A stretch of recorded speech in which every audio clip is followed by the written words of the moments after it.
Shalom Ubracha, nous poursuivons avec la quatrième et dernière Mishnah de ce premier Pérek de Masechet Menachot. Alors comme nous l'avons vu dans la Mishnah précédente, dans une mincha, une offrande, il y a 4 avodot. Il y a prendre avec sa main donc du Issaron, il y a une quantité de farine, la mincha, et le Kohen va prendre une kmitza, une pleine poignée. Ensuite, il va poser ce qu'il a mis dans sa main, ce qu'il a pris de sa main, il va poser dans un kli, c'est le kiddush kli. Ensuite, il va amener ce kli vers le misbéach, il va brûler le kometz sur le misbéach. Ce sont les 4 avodot qui correspondent à la avoda de égorger une bête, récupérer le sang, l'amener proche du misbéach et asperger le sang. Et de la même manière que pour un korban, si on a dans une de ces avodot pensé asperger ou manger le korban ou brûler les imorim après le temps limité par la Torah Chutz Mano, le korban est pigoul et on est chayav karet. Et si on a pensé Chutz comment le faire en dehors de l'endroit que la Torah avait précisé, alors dans ce cas-là, c'est pas soul, mais il n'y a pas de karet. Et il y avait une condition, c'est qu'il faut qu'il y ait, pour que ce soit pigoul, que la marchavat Chutz Mano et pas une autre.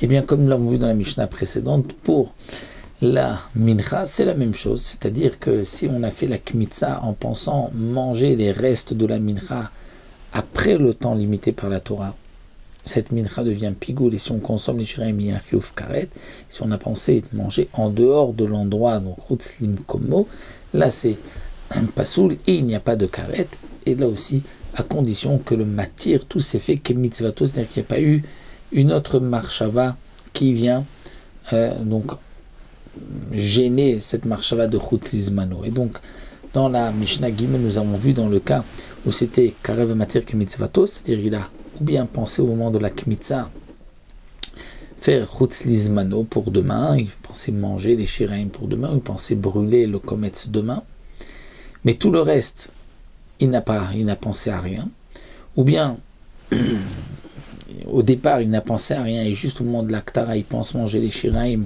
pour demain, là aussi c'est pigoul, où il a pensé toutes les avodot Chutz Mano, c'est pigoul, parce qu'il n'y a pas d'autre marshava. Et là la Mishnah continue, Ketzad ou karev matir mitzvato.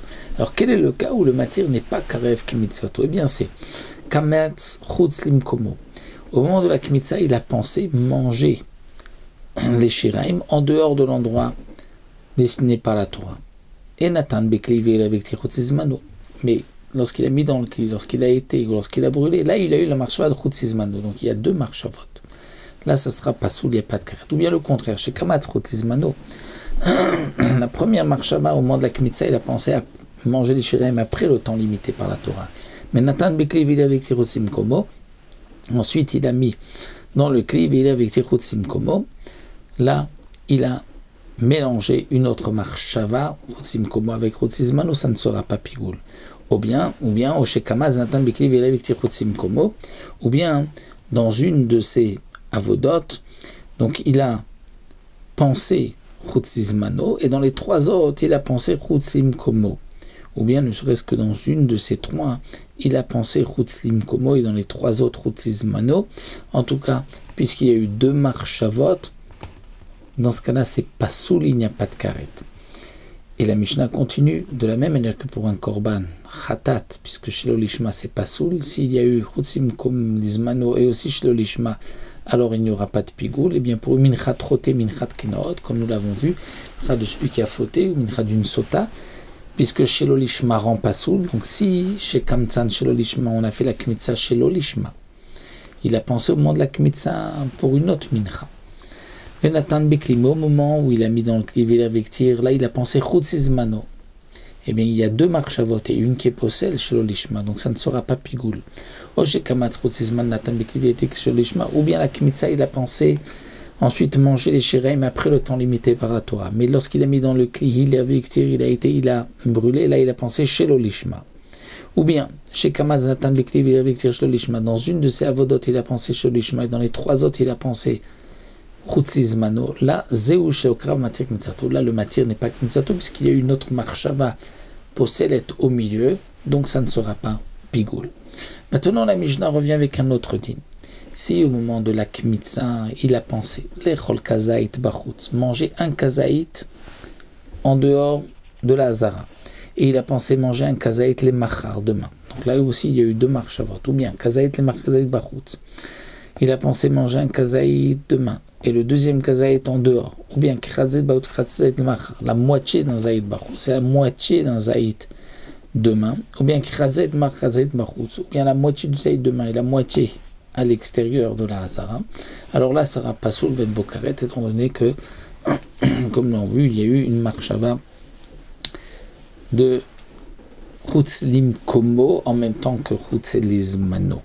Ou bien dans le dernier cas, parce qu'il n'y a eu que Chatzizaït Chutzlizmano. Et Amar Rabbi Yehuda, de la même manière que dans Zvachim, nous avons vu aussi l'opinion de Rabbi Yehuda. Rabbi Yehuda dit Zéaklal, voici la règle.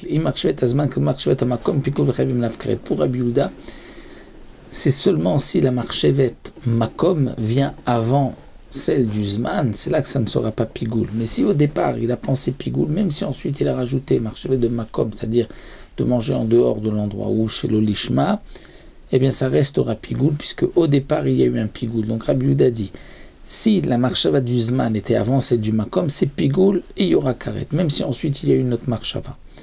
Mais si d'abord il a commencé par passer en dehors de l'endroit et ensuite après le temps limite, la pasoul, et il n'y a pas de karet. Les Khamim disent les deux l'un comme l'autre, c'est pasoul et il n'y a pas de karet.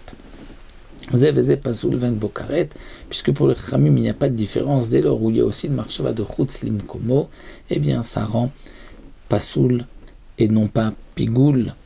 Maintenant, on termine dechol ke chatzizaït l'actir chatzizaït. Si quelqu'un, au moment, donc le Kohen au moment de la kmitza, a pensé manger un demi-kazaït de ce qui reste le lendemain, ou l'actir chatzizaït, il a pensé brûler un demi-kazaït du kometz le lendemain, kacher c'est kacher. C'est-à-dire que s'il avait pensé manger un kazaït demain, c'est pigoul. S'il avait pensé brûler un kazaït demain du kometz, c'est pigoul. Mais étant donné que là, il a pensé la moitié manger et la moitié s'était brûlée, ça ne s'associe pas, donc kacher, parce que la achila, la ktara ne s'associe pas.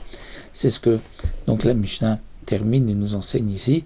Donc pour qu'il y ait une marcha de pigoul, il a pensé au moment de la kmitza manger un kazaït ou brûler un kazaït du kometz, manger les shiraim, les restes, ou brûler un kazaït, comme nous l'avons vu dans Svachim, mais comme nous verrons encore dans le deuxième pérec, il y a beaucoup de dynim qu'on retrouve, comme les korbanot, ainsi les menachot.